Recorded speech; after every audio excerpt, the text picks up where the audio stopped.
Hello दोस्तों, स्वागत है आप सभी लोगों का एक बार फिर से एक और न्यू क्लास में। तो दोस्तों ये 17 जनवरी की पार्ट सेकंड है। आप सभी लोगों की काफ़ी ज़्यादा डिमांड आ रही है। एक बात दोस्तों, जिन्होंने भी चैनल को सब्सक्राइब नहीं किया है तो दोस्तों चैनल को सब्सक्राइब कर लें, साथ में लाइक करें और बेल आइकन को प्रेस कर कॉल के बटन पर सेट करें।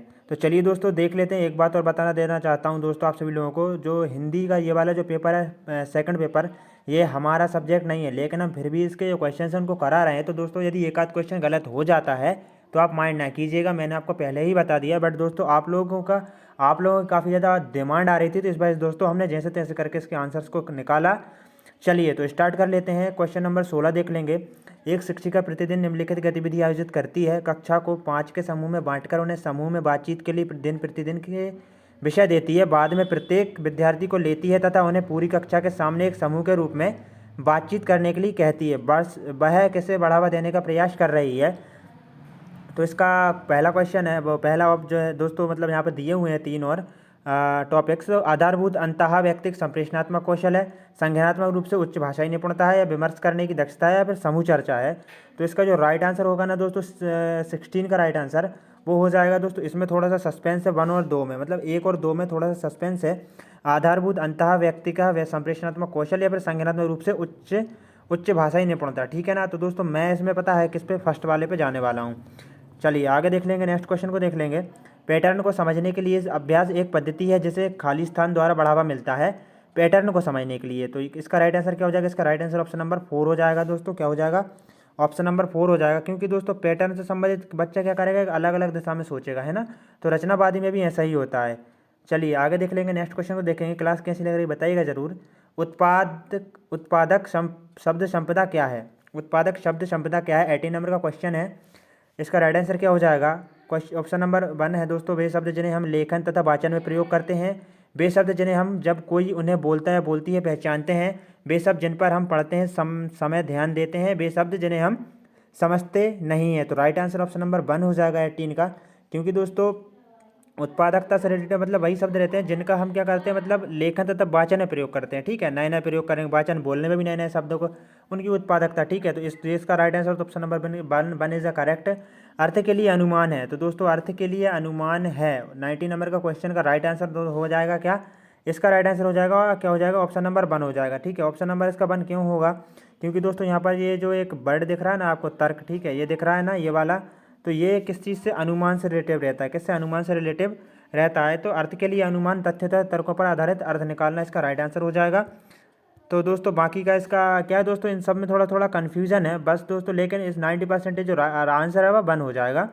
चलिए नेक्स्ट देख लेते हैं। मीना किसी विषय सामग्री में या वार्तालाप में सामना, ठीक है ना, सामना शब्द पहचानती है, किंतु स्वयं से उस शब्द का प्रयोग करने में असमर्थ है। आप इस शब्दावली को क्या कहेंगे? तो दोस्तों सबसे पहले तो मैं आपको इसका प्रूफ दिखाऊंगा, उसके बाद में इसका आपको आंसर दिखाने वाला हूँ। चलिए आपको प्रूफ दिखाता हूँ। तो दोस्तों यहाँ पर एक वर्ड दिया हुआ है, इसको देखिएगा, निष्क्रिय शब्दावली। क्या दिया हुआ है? निष्क्रिय शब्दावली। इसको अच्छे से पढ़ना, ठीक है।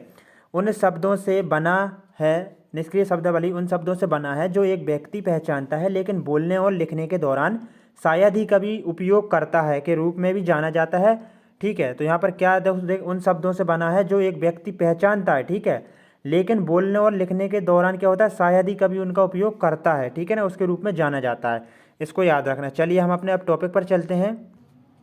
अब दोस्तों हम इस क्वेश्चन को करेंगे। मैंने आपको थोड़ा सा कुछ जो निष्क्रिय शब्दावली उसके बारे में बताया था, तो इसका राइट आंसर तो आप समझ गए होंगे। Option number 2 is the right answer. इसमें क्वेश्चन को पढ़िए। मीना किसी विषय सामग्री में वार्तालाप में सामना शब्द पहचान लेती है, ठीक है ना, ऐसा भी पढ़ा, किंतु शब्द का क्या प्रयोग करने में असमर्थ है। तो इसका right answer option number 2 is a correct. Class कैसी लग रही है दोस्तों बताइएगा ज़रूर। आपके एक कमेंट से हमको काफ़ी ज़्यादा मोटिवेशन मिलता है और आपके लिए और अच्छी अच्छी नई क्लासेस हम लेकर आते हैं। 21 क्वेश्चन है। शिक्षण अधिगम प्रक्रिया के दौरान विद्यार्थियों की प्रगति की मॉनिटरिंग तथा सुधार के लिए तैयार किए गए आकलन है। तो इसका राइट आंसर 21 का कौन सा हो जाएगा? Option number 3 is the correct. अधिगम का आकलन हो जाएगा, ठीक है ना। क्या हो जाएगा? अधिगम का आकलन हो जाएगा। जब आप मान लीजिए, देखिए, जब आपको क्या है, जैसे कि आप लोगों को मतलब कि आपको कुछ याद मतलब पढ़ना है, जैसे कि आपको क्या हिंदी पढ़ना है, ठीक है ना, तो हिंदी आप क्या करते हैं, उसका क्या करते हैं, आप उसको पढ़ते हैं, ठीक है। सीखने के लिए आपको हिंदी सीखने के लिए क्या करते हैं, आप उसका आकलन करते हैं, तो वो अधिगम के लिए आकलन हो जाता है, ठीक है। तो ये तो होगा नहीं, लेकिन क्या है दोस्तों, जो आपने सीख लिया है, ठीक है, उसका आकलन, ठीक है ना, उसका आकलन क्या कहलाता है? वह उसका कहलाता है अधिगम का आकलन, मतलब सीखे हुआ ज्ञान का आकलन करना। तो इसमें यही हो रहा है, ठीक है। विद्यार्थियों की प्रगति की मॉनिटरिंग तथा सुधार तो जब ही होंगे तब पता चलेगा हम लोगों को, ठीक है, उसका सीखा हुआ ज्ञान। तो राइट आंसर कौन सा हो जाएगा? Option number 3 is the correct. उत्पादक शब्दावली, ठीक है ना। तो ये क्वेश्चन रिपीट हो गया, तो इसका आंसर ही वही हो जाएगा जो हमने पहले बताया था 19वें क्वेश्चन में। तो 22 का right answer option number 1 is the correct. वे शब्द जिन्हें हम सुनते हैं और पढ़ते हैं उनका प्रयोग करते हैं, option number 1 is the correct. दोस्तों एक बार फिर से बताऊंगा, मेरा ये जो सब्जेक्ट है ना पेपर 2 का हम लोग नहीं करा रहे हैं, बट दोस्तों फिर भी आप सभी लोगों की डिमांड आ रही थी तो उस वजह से हमने करा दिए हैं। 1-2 क्वेश्चन गलत भी हो सकते हैं दोस्तों, सस्पेंस रह सकता है, बट आप माइंड ना कीजिएगा, ठीक है। भारत की विद्यालय शिक्षा भाषा नीति को किस नाम से जाना जाता है? तो दोस्तों इसका राइट आंसर क्या हो जाएगा? 23 का right answer is the third, ठीक है ना। थर्ड हो जाएगा मातृभाषा आधारित बहुभाषी शिक्षा, बिल्कुल ये राइट आंसर है। चलिए आगे देखेंगे। ऐसी गतिविधि जिनमें शिक्षार्थी द्वारा प्रतिफल प्राप्त करने के उद्देश्य से संप्रेषणीय उद्देश्य के लिए लक्ष्य भाषा का प्रयोग किया जाता है, भाषाओं के सीखने सिखाने में इन गतिविधियों को क्या कहा जाता है? तो दोस्तों राइट आंसर क्या हो जाएगा? राइट आंसर हो जाएगा 24 का क्या हो जाएगा इसका?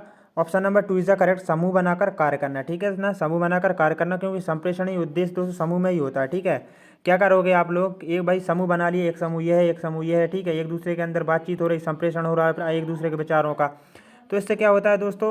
इससे मतलब ये समूह बनाकर संप्रेषण में जो रहता है ना उसका उद्देश्य पूरा हो जाता है, ठीक है, वो लक्ष्य प्राप्त कर लेते हैं। निम्नलिखित में से दोस्तों देखेंगे, निम्नलिखित में से किसकी शिक्षार्थियों में पठन के विकास के लक्ष्य के रूप में वकालत नहीं की गई है? तो इसका राइट आंसर क्या हो जाएगा? 25 का राइट आंसर हो जाएगा ऑप्शन नंबर 3 विषय सामग्री को सिर्फ पहचानना। क्या सिर्फ आप पहचानने के लिए? नहीं दोस्तों, ये वर्ड नेगेटिव टैगवर्ड्स का आ रहा है। एक बार दोस्तों नेगेटिव टैगवर्ड्स की वीडियो बना दी जाएगी तो आप वहाँ से आप उसको देख लीजिएगा, तो आपको जो क्वेश्चन नहीं भी आ रहा है तो आप उनको भी सही कर सकते हैं। एक शिक्षिका शिक्षार्थियों द्वारा उनके बोलने और लेखन में की गई सभी सामान्य त्रुटियों को संकलित करती है। बाद में वह अपनी कक्षा में किसी भी शिक्षार्थी का नाम लिए बिना उन सभी त्रुटियों पर चर्चा करती है, वह क्या करती है? तो इसका राइट आंसर क्या हो जाएगा दोस्तों? इसका राइट आंसर हो जाएगा ऑप्शन नंबर 2 हो जाएगा। देखिएगा मैं आपको एक बात बताता हूँ, यहाँ पर क्या कहा गया, उनका नाम लिए बगैर, ठीक है। तो यदि आप उपचारात्मक शिक्षण करेंगे तो पता चल जाएगा उनको, ठीक है, और त्रुटियों का विश्लेषण भी तो उनको पता चलेगा बच्चों को। बट दोस्तों आकलन के बाद की गतिविधि आपने सीख लिया है, तो इसका राइट आंसर ये हो सकता है। और दोस्तों ऐसा भी नहीं है करेक्ट यही हो, और इसका आंसर ये भी हो सकता है, बट दोस्तों सबसे ज़्यादा जो इसके चांस लग रहा है 75% है, इसका हो जाएगा, ठीक है। बाकी का ऑफिशियल आंसर की आने पर ही पता चलेगा। दोस्तों क्या है, कोई भी एग्जाम मैंने अभी तक जितने भी सॉल्व किए हैं उनमें एक ना एक क्वेश्चन तो डाउटफुल रहता ही है। राष्ट्रीय शिक्षा नीति 2020 शास्त्रीय भाषा के अध्ययन को खाली स्थान के रूप में अनुमोदित करती है। तो दोस्तों राइट आंसर कौन सा हो जाएगा? इसका right answer option number 1 is the correct, त्रिभाषा सूत्र में एक भाषा। आगे देख लेंगे, नेक्स्ट क्वेश्चन को देखेंगे। 1 मिनट दोस्तों, एक अतिरिक्त विकल्प। तो दोस्तों इसका right answer option number 1 is the correct. भारतीय संविधान की 8वीं अनुसूची में कितनी भाषाएं दर्ज हैं? तो सबको पता होगा, बिल्कुल 22 भाषाएं दर्ज हैं। 29वां क्वेश्चन, एक शिक्षिका शिक्षार्थियों को 4 के समूह में बांटती है और उन्हें एक उदाहरण कहानी पढ़ने का तथा उसका सार लिखने के लिए कहती है। जब विद्यार्थी समूह में कार्य कर रहे हैं तो जैसी और अब जब आवश्यकता होती है वह उनकी मदद करती है, ठीक है। बाद में उन्हें उस कार्य को पूरी कक्षा के सामने प्रस्तुत करने के लिए कहती है। इस कार्य को क्या कहा जाता है? तो दोस्तों 29 का right answer option number 4 is the correct. संप्रेषणात्मक भाषा शिक्षण, एक दूसरे के विचारों का आगमन होगा, ठीक है। तो क्या हो जाएगा? यही हो जाएगा, इसका राइट आंसर 4 हो जाएगा।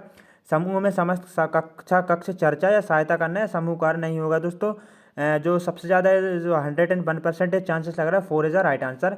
अंतिम क्वेश्चन देख रहे हैं आज की क्लास का दोस्तों, तो इसलिए दोस्तों आप सभी लोगों से एक बार फिर से रिक्वेस्ट है कि चैनल को सब्सक्राइब कर लीजिए और साथ में बेल आइकन को प्रेस करके ऑल बटन पर सेट कर लीजिए। सहारा देने से संबंधित परिकल्पनाओं का मानना है कि दोस्तों 30 का right answer 4 is the right. अंतरक्रिया, व्याकरणिक दक्षता और भाषा अधिगम के विकास को बढ़ावा देती है, ठीक है ना दोस्तों। क्या सहारा देने से संबंधित परिकल्पनाएं, राइट आंसर 4 हो जाएगा दोस्तों इसका।